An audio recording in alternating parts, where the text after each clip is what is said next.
Hello student, I am Rajni Gupta. Welcome to science solution. आज हम पढ़ेंगे क्लास 8 साइंस का चैप्टर 4 जिसका नाम है धातु और अधातु। बच्चों, आपने देखा होगा कि अपने आसपास बहुत सी धातुएं रहती हैं, जैसे अलमारी, तवा, है ना, लोहे का हंसिया या एल्युमिनियम की अलमारी या गेट लगे रहते हैं। तो ऐसी बहुत सी धातुएं हमारे आसपास रहती हैं।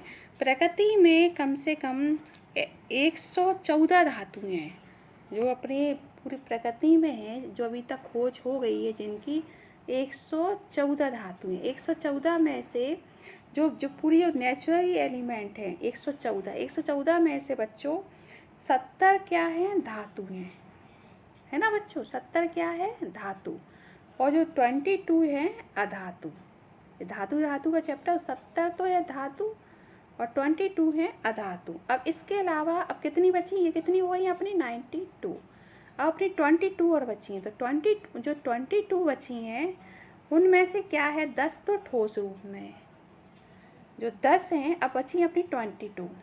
जो 10 हैं वो है ठोस रूप में, एस मतलब सॉलिड। जो 11 हैं कैसी हैं, गैस के रूप में, है ना बच्चों, समझना। एक है लिक्विड के रूप में, जी आता है पेपरों में कि ऐसी कौन सी धातु है जो लिक्विड के रूप में है, तो ब्रोमीन, जी लिक्विड के रूप में। ऐसी अपनी 114 जो प्राकृतिक एलिमेंट हैं, जो कृत्रिम जो नेचुरल एलिमेंट है, प्राकृतिक तत्व हैं, वो 114 हैं। 114 में से 70 धातु हैं और 22 अधातु हैं। और जो 22 बचे तो उनमें 10 जो ठोस रूप में है, 11 गैस के रूप में और एक ब्रोमीन है जो लिक्विड के रूप में है। तो ये तो आपको मैंने स्ट्रक्चर बता दिया। अब ये धातु होती क्या है ना, तो धातु क्या है, धातु जैसे अपन सबसे पहले अपन समझेंगे तत्व, है ना। वे तत्व जो रासायनिक अपक्रिया करने पर ना तो ये टूटते हैं, है ना, और ना ही इन पर कोई विघटन, इन्हें विघटित नहीं किया जाता। चाहे अपन को गर्म करें, चाहे ठंडा करें या विद्युत अपघटन करें, पर ये टूटते नहीं हैं। वो क्या कहलाते हैं, तत्व कहलाते हैं। जैसे सल्फर, कार्बन, है ना, और लोहा, ये सब क्या है, तत्व है। अब तत्व किससे बने होते हैं, जो तत्व हैं वो एक से अधिक परमाणुओं से मिलकर बने होते हैं। किससे बने होते हैं बच्चों, परमाणु से। परमाणु जिसे इंग्लिश में बोलते हैं एटम। परमाणु क्या है, तत्व की सबसे छोटी इकाई है, मतलब तत्व इन्हीं परमाणुओं से मिलकर बनता है। आपको समझ में आ गया होगा तत्व क्या होते हैं, ठीक है ना। तत्व, यही जो तत्व है, प्राकृतिक तत्व, वो 114 अभी तक खोज लिए गए हैं, ठीक है, जिन्हें प्राकृतिक तत्व। उसमें से प्राकृतिक तत्व कई प्रकार के होते हैं। कुछ तो धातु होते हैं, है ना, अब बताया, कुछ धातु हैं, कुछ अधातु हैं और कुछ उपधातु हैं, है ना। ये सब अपने क्या है, प्राकृतिक तत्व। तत्व किससे मिलकर बनते हैं, वो बनते हैं परमाणुओं से मिलकर, ठीक है। तो आज अपन इस पाठ में धातु अधातु, इनके भौतिक गुण और इनके रासायनिक गुणों पर आज इस पाठ में चर्चा करेंगे कि धातु होती क्या है। तो जैसा ये आपको टेबल दिख रही है कि लोहा सभी ने देखा होगा, है ना, देखा ना। लोहा दिखने में कैसा रहता है, दिखने में चमक रहती और वैसे कैसा रहता है, कठोर, है ना, रहता है कठोर। फिर दूसरा कोयला कैसा रहता है, कोयला डल रहता है, माने निष्प्रभ रहता है। और कैसा रहता है, सॉफ्ट रहता है ना। और सल्फर भी कैसा रहता है, डल रहता है, पर कैसा रहता है, सॉफ्ट, हार्ड नहीं रहता। ये सब कैसे रहते हैं, हार्ड। पर जो कोयला है सॉफ्ट है, सल्फर भी क्या है, सॉफ्ट, एल्युमिनियम क्या है, हार्ड, है ना। एल्युमिनियम अपनी क्या है, हार्ड, और कॉपर भी क्या है अपना, हार्ड। और चमक किस में रहती है बच्चों, चमक है आयरन में, एल्युमिनियम में और कॉपर में। इन तीनों में चमक है, कोयला सल्फर में चमक नहीं है। तो ये तो इनके थे भौतिक गुण।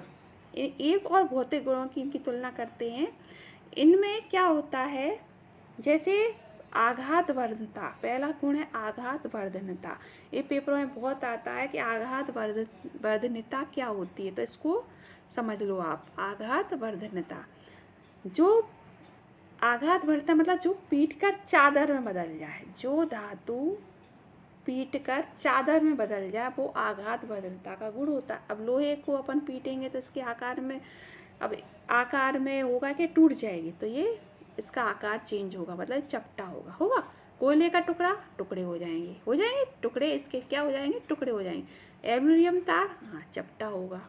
पेंसिल की लीड, टुकड़े हो जाएंगे, मतलब पेंसिल की लीड और कोयले के टुकड़े के तो टुकड़े हो जाएंगे, पर लोहा और एल्युमिनियम क्या आकार में चपटा होगा। तो आकार में चपटा होगा तो इनमें कौन सा गुण होगा, चादर बनाने का गुण होगा। आपने देखा होगा लोहे की चादरें आती हैं, एल्युमिनियम की चादरें आती हैं। एल्युमिनियम की चादर तो दुकानों में लगी रहती हैं, लंबी लंबी चादरें। तो वो चादर, जिन धातुओं में को पीट कर हम चादर में बदल सकते हैं, सीट में बदल सकते हैं, धातुओं का वह गुण जिसके कारण उन्हें पीट कर सीट में परिवर्तित कर सकते, आघातवर्धनता का गुण कहलाता है। आ गया होगा आपको समझ में। इसी प्रकार एक और गुण है तन्यता, जिस धातु को पीट कर हम तार में बदल दें। किससे बदल दें, तार में। तार काहे के आते हैं आपको पता है, तांबे का तार आता है, लोहे का तार आता है, एल्युमिनियम का भी तार आता है। तो जिस धातु को हम पीट कर तार में बदल दें वो तन्यता का गुण। तन्यता मतलब तार। तो जे आते, तो आघातवर्धनता में कौन कौन से गुण आ गए, भौतिक गुण में कौन कौन से गुण आ गए, धातु के। पहली बार इसकी चमक, फिर कठोरता, है ना। तीसरा क्या होगा, इन्हें पीट का आघातवर्धनता, चादर बदल सकते हैं, तन्यता का गुण। और एक पांचवा गुण है सुचालक। धातु ये क्या होते हैं, विद्युत के सुचालक होते हैं, मतलब इनमें विद्युत धारा प्रभावित की जा सकती है। आप बता, लोहे की छड़, मतलब जिसमें करंट लगता, लोहे की छड़ में पर वो करंट लगता है, तांबे की तार में भी करंट, तो इनमें विद्युत धारा प्रभावित होती है। तो ये दोनों क्या है, सुचालक है, मतलब गुड कंडक्टर है ना। और जबकि गंधक और कोयला ये क्या है, सुचालक नहीं है, ये क्या है, कुचालक हैं, बैड कंडक्टर हैं। तो चालक क्या कहलाते हैं, जो अपने में से विद्युत धारा को प्रभावित कर दें।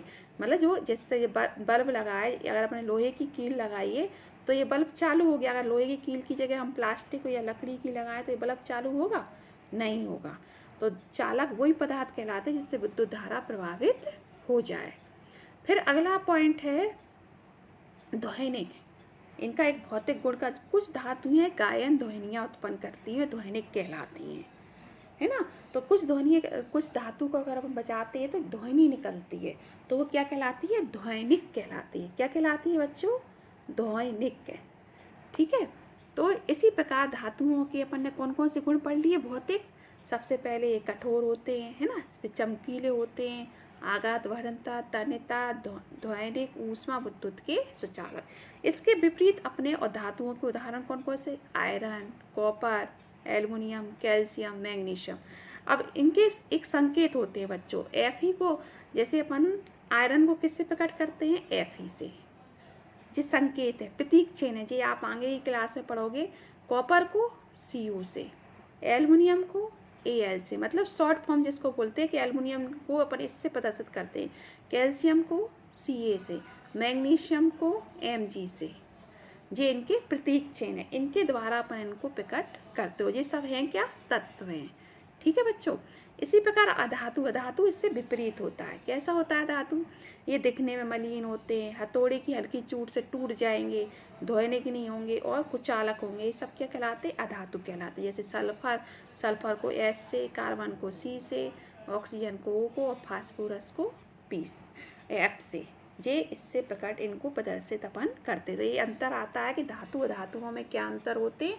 तो अब आप लिख लोगे, धातु कठोर होती है, धातुओं में चमक होती है, अधातु मुलायम होती है, चमक नहीं होती, आघातवर्धनता, तन्यता का गुण अधातुओं में नहीं पाया जाता, अधातु विद्युत के कुचालक होते हैं और वे सुचालक होते हैं। अब उदाहरण लिख देना, सल्फर, कार्बन, ऑक्सीजन, फास्फोरस अधातु हैं और ये सब क्या है, धातु। अब आपको समझ में, अब अपन के रासायनिक गुणों पर चर्चा करेंगे। कभी कभी एक प्रश्न आता है कि सोडियम को मिट्टी के तेल में रखते हैं। क्यों रखते हैं अपन सोडियम को मिट्टी के तेल में, इसलिए रखते हैं कि सोडियम एक क्रियाशील धातु है और ये वायु से क्रिया कर लेती है। ठीक है। और एक मरकरी पारा ये थर्मामीटर में भरा जाता है पारा, ये कमरे के तापमान पर द्रव अवस्था में होता है। जब है धातु, लेकिन ये कमरे के तापमान पर द्रव अवस्था में, ये पेपर में पूछ सकते हैं। ठीक है बच्चों। अब आते हैं धातु अधातुओं के रासायनिक गुण। रासायनिक अपन ने पढ़े थे भौतिक और रासायनिक परिवर्तन। भौतिक परिवर्तन में क्या होता है बच्चों, कोई नया पदार्थ नहीं बनता, उसके वही तत्व रहते, जैसे कि अपन आघात वहनता, तन्यता, मतलब मैंने पीटा पर रही तो वो धातु ही ना, है ना। तन्यता, तार बना दिया पर रही तो वो कॉपर का ही तार रहा ना। ऐसे या अपन ने उनमें चमक या कठोर, ये सब भौतिक गुण थे, इनमें कोई नया पदार्थ नहीं बना। पर रासायनिक पदार्थों में नए पदार्थ बनते हैं। जैसे सबसे पहला क्रिया है ऑक्सीजन से क्रिया। ऑक्सीजन से क्रिया करके क्या बनाते हैं, ऑक्साइड बनाते हैं। क्या बनाते हैं बच्चों, ऑक्साइड बनाते हैं। जैसे आयरन ने ऑक्सीजन से क्रिया की तो आयरन के ऑक्साइड बने। मैग्नीशियम ने ऑक्सीजन से क्रिया करी तो मैग्नीशियम के ऑक्साइड बने, MgO। ठीक है बच्चों, क्या बना, MgO। ये ऑक्साइड बनते हैं। ठीक है। इसके बाद अपन नेक्स्ट पढ़ते हैं, एक क्रिया और होती है जब ये धातु जब ये ऑक्सीजन से क्रिया करते हैं तो जो कॉपर को आपने देखा होगा घर पर, कॉपर को अगर अपन देखें तो नमी के जैसे संपर्क में आता है तो अपनी कॉपर पर एक हरी परत चढ़ जाती है। चढ़ती है बच्चों, तो ये किस कारण चढ़ती है, तो उसमें क्या होता है, जो कॉपर होता है ये नमी से क्रिया कर लेता है। नमी में क्या, पानी, कार्बन डाइऑक्साइड और ऑक्सीजन। पानी का सूत्र होता है H2O बच्चों, पता है ना। पानी का फॉर्मूला क्या होता है, H2O, जो पानी अपन पीते हैं। CO2 मतलब कार्बन डाइऑक्साइड, O2 मतलब ऑक्सीजन। इन तीनों को मिला के बनती है नमी। मतलब जो बरसात के दिनों में जो नमी का मौसम होता है वो होती है नमी। ये नमी से अपना लोहा भी खराब होता है। लोहे में क्या लगती है, जंग लगती है ना बच्चों। और जो कॉपर में एक हरी परत चढ़ती है, ये क्रिया करती है। कॉपर के आपने बर्तन देखे होंगे अपने घर पर, पूजा के जो बर्तन होते हैं वो कॉपर के ही होते हैं, तो उनमें एक हरी परत चढ़ जाती है। तो वो किसकी चढ़ती है, तो इस प्रकार ये नम वायु से क्रिया करके कॉपर हाइड्रोक्साइड बनाती है और ये कॉपर कार्बोनेट बनता है। तो कॉपर ये हाइड्रोक्साइड की एक हरी परत होती है। तो पेपर में कई बार पूछा जाता है कि हल्की हरी परत किसकी होती है, तो ये हरा परत होता है कॉपर हाइड्रोक्साइड। इसे याद कर लेना आप बच्चों, जे पूछा जब जे ऑक्सीजन से क्रिया करके बनता है। एक मैग्नीशियम रिबन होती है। मैग्नीशियम रिबन आपने देखो दीपावली के टाइम पर क्या होता है, एक रोशनी आती है जिसको अपन जलाते हैं, रोशनी सी जलाते तो रोशनी निकलती है, फिर उसका चूर्ण देखना, वो सफ़ेद रंग का होता है। तो वो क्या बनाता है, ऑक्साइड बनाता है, जो कैसा होता है, क्षारीय होता है ना। क्या होता है बच्चों, क्षारीय होता है। तो इसके जो धात्विक ऑक्साइड होते हैं, किसके, अपन ने पढ़ा ना, धातु ऑक्सीजन से क्रिया करके ऑक्साइड बनाती, तो कैसे होते हैं, क्षारीय प्रकृति के होते हैं। ठीक है बच्चों, कैसे होते हैं वो, क्षारीय प्रकृति के होते हैं। ठीक है। इसके बाद अपन पढ़ते हैं फिर ये अम्ल क्षारों में धातु और अधातु में कौन सा अम्ल है। जैसे क्षारों के बारे में पढ़ेंगे तो कैल्शियम हाइड्रोक्साइड में क्या है, कैल्शियम है ना बच्चों। और जैसे पोटेशियम में है KOH, पोटेशियम हाइड्रोक्साइड बोलते हैं इसको। फिर एक और है CaOH का उल्टवाइज, वो है बच्चों जी है। फिर है CaO, कैल्शियम ऑक्साइड। फिर है MgO, ये सब क्या है, क्षार है ना। इसमें धातु क्या है, इसमें K है, इसमें Ca है, इसमें भी Ca है, और इसमें क्या है, Mg है। क्या है बच्चों, Mg। इसमें धातु क्या है, Mg। इसी प्रकार अब इसमें पढ़ते हैं अम्ल में। अम्ल में पढ़ते हैं तो अम्ल में क्या क्या है, एक तो लिखा है सल्फ्यूरिक अम्ल। सल्फ्यूरिक अम्ल में क्या है, सल्फर होता है। इसी प्रकार एक और अम्ल है HCl, इसमें क्या है, Cl। ठीक है। फिर है HNO3, इसमें क्या है, N। ठीक है बच्चों। फिर एक होता है एक एसिटिक एसिड, जिसे अपन सिरका भी बोलते हैं, जो अचारों में डलता है। इसमें क्या है बच्चों, कार्बन जी, C। और फिर इसके बाद एक बोरिक एसिड, जिसे अपन बोलते हैं बोरिक एसिड। अगला नेक्स्ट है बोरिक एसिड, H3BO3, है ना। इसमें क्या है, B। तो ये एसिड के नाम है और उनमें कौन सी धातु है, ये मैंने आपको समझा दी है। सल्फर और ऑक्सीजन क्रिया करके क्या बनाते हैं, सल्फर जो ऑक्सीजन है, सल्फर ऑक्सीजन क्या करते हैं, अभिक्रिया करके सल्फर डाइऑक्साइड बनाते हैं। ये सल्फर डाइऑक्साइड बनता है और जल से क्रिया करके सल्फ्यूरिक अम्ल बनता है। ये कौन है, अधातु। सल्फर क्या है, अधातु। अभी अपन ने धातु की क्रिया पढ़ी थी ऑक्सीजन से, ये है अधातु की क्रिया। धातु क्या करते हैं, ऑक्सीजन से क्रिया करके, जैसे सल्फर का उदाहरण है तो ये सल्फर डाइऑक्साइड बना रहा है और सल्फर डाइऑक्साइड जल में विलय होता है, जल में घोलकर इसने बनाया सल्फ्यूरिक अम्ल। जिस बच्चों ये सूत्र आते हैं ना, याद कर लिया करो, H2SO3।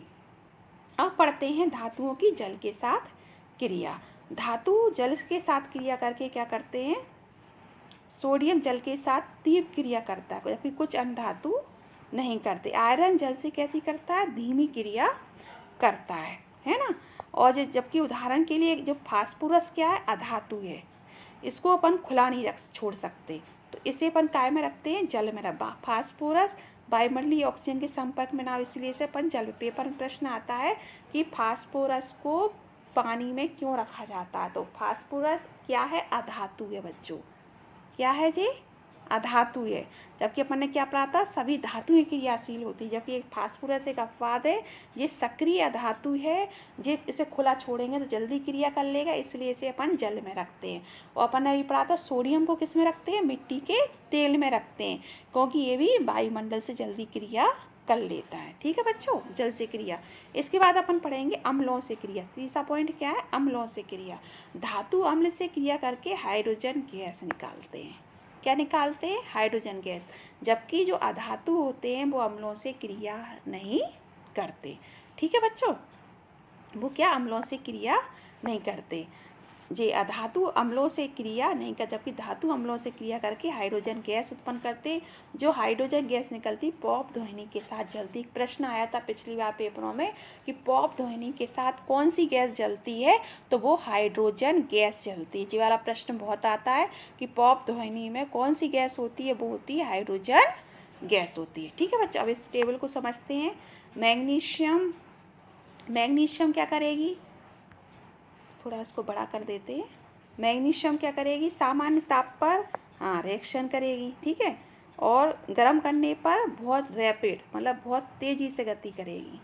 रैपिड, RAPID, रैपिड मतलब फास्ट, जल्दी से क्रिया करेगी। कैसे करेगी, तेज़ी से क्रिया करेगी, तेज़ी, फास्ट, तेज़ी रिएक्शन होगी। और इधर भी रिएक्शन ही होगी, ठीक है। और एल्युमिनियम भी रिएक्शन करेगी, इधर तेज़ी से करेगी। आयरन भी रिएक्शन करेगा इधर तेज़ी से। और जबकि ये तीन ये रिएक्शन नहीं करते, जबकि ये क्या है, कॉपर, लकड़ी का टुकड़ा और ये सल्फर, ये तीनों क्या नहीं करेंगे, रिएक्शन नहीं करेंगे अम्ल से, नो। ठीक है, सल्फर भी अधातु है, ये भी अम्ल से क्रिया नहीं करेगी, कॉपर भी नहीं करेगी, लकड़ी का टुकड़ा भी नहीं करेगी। जबकि तीन चीज़ें क्रिया करती हैं, कौन करती हैं, मैग्नीशियम, एल्युमिनियम और आयरन। और मैग्नीशियम, एल्युमिनियम, आयरन ही तनु सल्फ्यूरिक अम्ल से क्रिया करेंगी, सामान्य ताप पर क्रिया करेंगी, गर्म करने पर बहुत जल्दी क्रिया करेंगी। ठीक है, ये भी क्रिया करेगी, गर्म करने पर बहुत जल्दी क्रिया करेगी। ऐसी आयरन भी तनु सल्फ्यूरिक अम्ल से सामान्य ताप पर क्रिया करेगा, गर्म करने पर बहुत तेज़ी से क्रिया करेगा।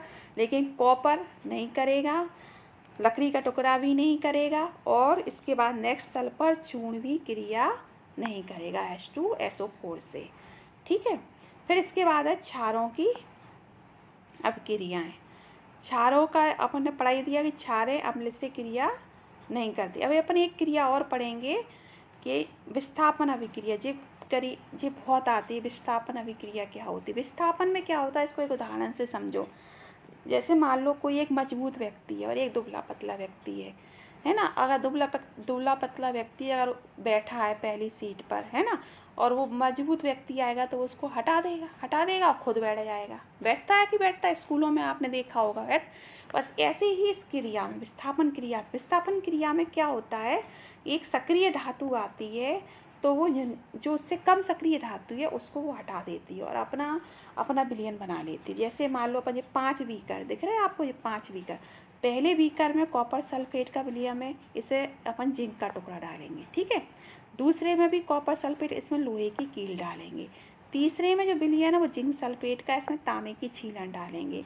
चौथा और पांचवा विलयन जो है आयरन सल्फेट का, इसमें भी तांबे की छीलन डालेंगे और जिंक सल्फेट में लोहे की कील डालेंगे, है ना। लोहे की कील मतलब लोहा को किससे प्रदर्शित करते हैं, Fe से, तांबे को Cu से, है ना, लोहे को। अब जी अपन एक एक करके डालेंगे। जैसे अपन ने डाला तो आपने देखा इन तीनों में कोई परिवर्तन नहीं हुआ, केवल इन दो में परिवर्तन हुआ। क्यों हुआ, इसको हम बताते हैं। क्या हुआ, जो पहला जो विलयन था, पहले कॉपर सल्फेट का विलयन था। जी किसका विलयन था, कॉपर सल्फेट। कॉपर को किससे प्रदर्शित करते हैं, CuSO4 से। और दूसरा भी कॉपर सल्फेट का, पहले में अपन ने जिंक डाला और दूसरे में डाली लोहे की कील, ठीक है।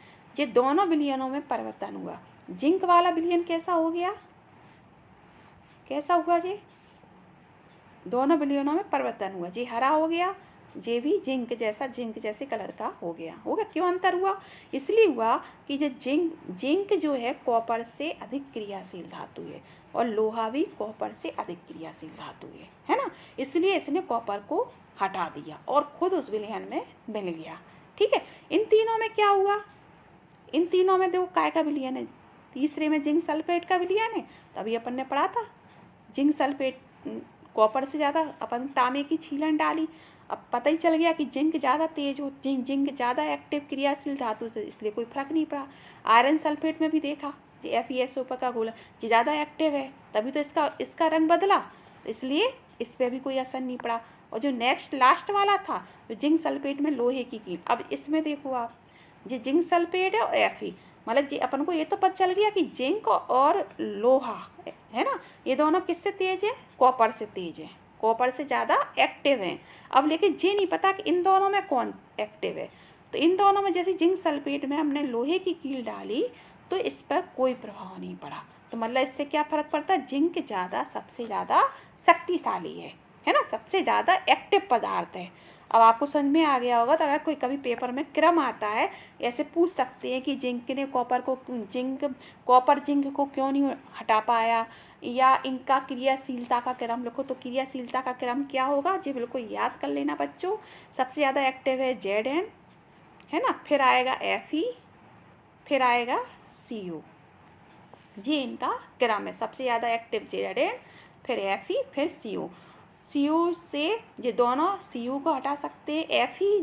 Fe केवल जिंक से हट सकता है ना, और Fe को केवल जिंक, कॉपर नहीं, कॉपर को ये दोनों हटा सकते हैं, ठीक है बच्चों। इस प्रकार की क्रिया को हम क्या बोलते हैं, विस्थापन क्रिया। देखो ये उदाहरण में कॉपर सल्फेट प्लस जिंक, तो ZnSO4 बना, और कॉपर को इन्होंने क्या कर दिया, अलग कर दिया। तो जिससे जिंक सल्फेट का रंग कैसा हो गया था, रंगहीन हो गया था। वैसे कॉपर सल्फेट का रंग कैसा था, नीला था। पेपरों में आता है तो कॉपर सल्फेट का रंग कैसा होता है, तो वो नीला होता है। फिर अब अगला प्रयोग है धातु और धातुओं के उपयोग क्या हैं, धातु और हमारे लिए किस काम में आती हैं। धातुओं का उपयोग मशीनें, मोटर गाड़ियाँ, वायुयान, रेलगाड़ियाँ, उपग्रह, साजो सामान, खाना बनाने के पात्र, जल व आदि में निर्माण होता है। आपने देखा हो धातु के बिना कोई चीज़ ऐसी नहीं धातु से के बिना बने। मशीनें सभी धातुओं की बनी रहती, मोटर गाड़ियाँ सभी धातुओं की, एरोप्लेन गाड़ी धातु का, रेलगाड़ी धातु की, सैटेलाइट जो अपने वो पृथ्वी के ऊपर लगते हैं वो भी धातु के ही बनते हैं ना। साजों का जितना भी अपने घर का सजाने का सामान है वो भी अपना मोस्टली धातु का ही होता है। खाना बनाने के पात्र, तवा ले लो,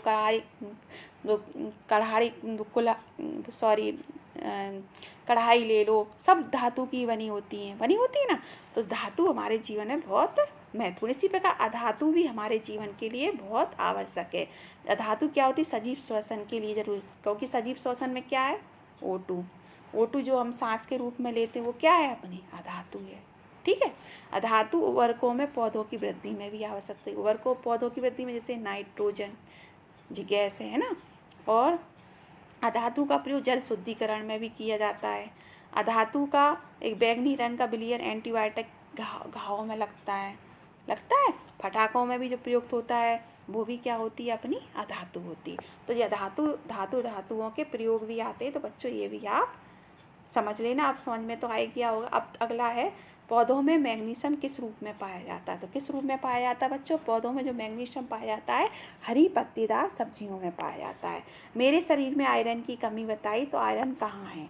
तो आयरन कहाँ होता है बच्चों? जी लाल रक्त कणिकाओं में अपने शरीर में होता है। जी क्या करता है? लाल रक्त कणिकाओं में हीमोग्लोबिन जो होता है उससे ऊतकों में, पूरे प्रत्येक ऊतकों में, ऊतकों तक अपना ब्लड पहुंचाता है। और ये अपने शरीर को भी स्वस्थ, ब्लड ऊतकों में ब्लड के जरिए ऑक्सीजन पहुंचती है ना, और ये अपने शरीर के लिए भी बहुत आवश्यक होती है। जी आयरन किससे मिलता है? खट्टे फलों से, विटामिन सी से, हरी पत्तीदार सब्जियों से, किशमिश से और सी फूड से। ठीक, अब अपन आते हैं, पाठ पूरा हो गया। अब आते हैं अपन इसके प्रमुख शब्दों पर। परमाणु क्या होता है? मैंने आपको चैप्टर में शुरू में बताया था परमाणु क्या होता है। पहले तत्व को समझते हैं। अपने प्राकृतिक, जो अपने ब्रह्मांड में 114 तत्वों के बारे में भी अपन को पता चला है। तो 114 जो तत्व हैं, ये यही हैं तत्व। इन तत्वों को ना गर्म करने के पर, ना ठंडा करने, चाहे अपन इन्हें गर्म कर दें बहुत, या ठंडा कर दें, या विघटित कर दें, या विद्युत अपघटन करें इनमें, लेकिन इनमें क्या, इनके टुकड़े नहीं होते, वो होते हैं तत्व। और तत्व किससे मिलकर बनते? तत्व बनते हैं परमाणु से। परमाणु तत्व की सबसे छोटी इकाई होती है। चालक, चालक क्या होते हैं? जो अपने में से विद्युत धारा प्रभावित होने देते हैं। जैसे अपन ने अभी पढ़ा लोहा, कॉपर, है ना। विस्थापन अभिक्रिया क्या होती है? इसमें जब एक अति क्रियाशील धातु कम क्रियाशील धातु को विस्थापित कर देती है, उसे विस्थापन अभिक्रिया कहते हैं। अभी ये जैसे अपन उदाहरण देखा था, कॉपर सल्फेट का विलयन कैसा था? नीला था। जैसे ही हमने जिंक डाला तो जिंक के कारण जिंक सल्फेट का विलयन बना, तो वो कैसा हो गया? रंगहीन, और कॉपर अलग हो गया। तन्यता वह धातु जिसमें तार बनाने का गुण होता है, वो तन्यता कहलाता है। तत्व मैंने बताया, कठोरता धातुएं मोस्टली कैसी होती हैं? कठोर। जैसे अपना लोहा, लोहे को आप दबाओगे या हाथ से छुओगे, कठोर रहती है कि नहीं रहती है? इसी प्रकार आघात वर्धनता, आघात वर्धनता क्या होती है? आघात वर्धनता, जैसे पीट कर किसे बदलते हैं? चादर में। जिस धातु में को पीट कर चादर में बदला जा सकता है, वो आघात वर्धनीयता का गुण होता है। धातु क्या होती है? धातु वो होती जो चमक होती है, कठोर होती है, जिसमें आघात वर्धनीयता और तन्यता का गुण होता है। उपधातु क्या होती है? ये धातु अधातुओं के मिश्रण से बनती है। अधातु क्या होती है? अधातु मलिन होती है, सॉफ्ट होती है ना।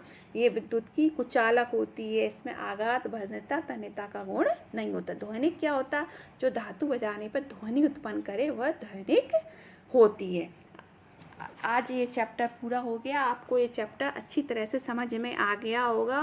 कहीं भी कोई अगर आपको कोई भी कहीं सवाल है तो आप ज़रूर कमेंट सेक्शन में लिखना। मैं आपके सभी प्रश्नों का उत्तर देने की कोशिश करूँगी। घर पर रहें, सुरक्षित रहें। Good bye.